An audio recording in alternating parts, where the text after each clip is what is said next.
আমেরিকার স্টাইলে আন্দোলন বা আমাদের পুলিশকে যদি বলে দিই যে আমেরিকা পুলিশ যেভাবে মানে আন্দোলন থামায় সেটা অনুসরণ করতে পারে, সেটা করতে পারি।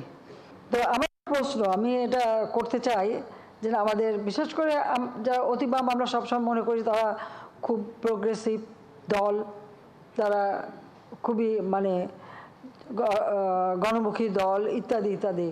তো সেখানে আমার প্রশ্নটা হচ্ছে যে ঠিক আছে তারা আমাকে উৎখাত করবে, পরবর্তীতে কে আসবে তাহলে? সেটাকে ঠিক করতে পেরেছে?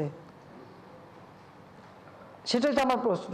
কারা আসবে, কে আসবে ক্ষমতায়, কে দেশের জন্য কাজ করবে, কাকে তারা আনতে চায়? সেটা কিন্তু স্পষ্ট না।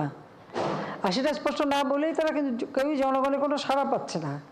হ্যাঁ, আন্দোলন করে যাচ্ছে, কেউ ফিজিটিভ হয়ে বিদেশে বসে।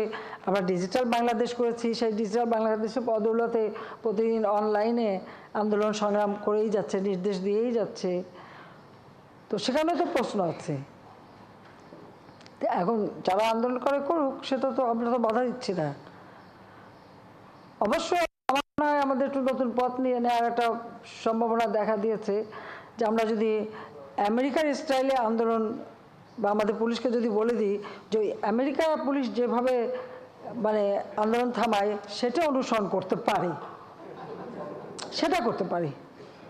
আমার মনে হয় পুলিশ এখন আমেরিকান পুলিশদের অনুসরণ করতে পারে, আমাদের পুলিশ। কারণ আমরা তো ধৈর্য ধরতে বলেছিলাম সেই 28 অক্টোবরের কথা মনে আছে 2023 সালের।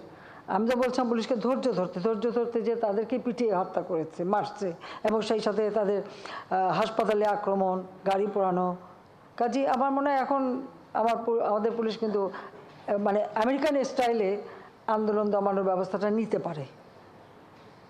আমার মনে হয় সাংবাদিকরা বোধহয় এ ব্যাপারে আমাকে সমর্থন করবেন।